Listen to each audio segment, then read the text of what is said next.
ថ្ងៃនេះនៅតែឯងមើលរូបភាពចាំងអនុស្សាវរីយ៍មិនភ្លេចនៅក្នុងចិត្តខ្ញុំសំឡេងអ្នកនៅតែឮនៅក្នុងក្តីសូបិនតែពេលភ្ញាក់ឡើងវិញគ្មានអ្នកនៅក្បែ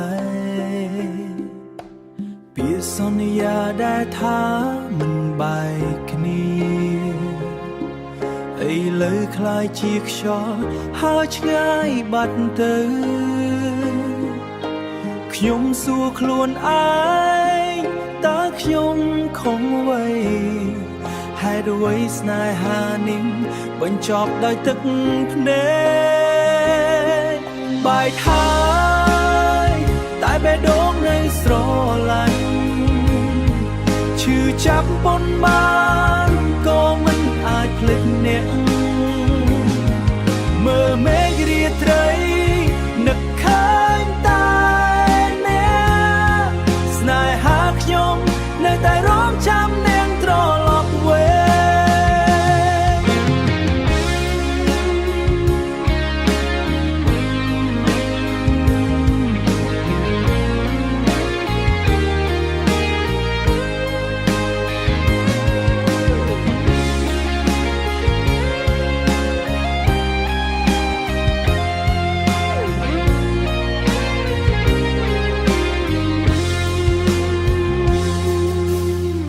ថ្ងៃណាមួយអ្នកនឹកខ្ញុំវិញសូមដឹងថាចិត្តនេះមិនដែលបំភ្លេច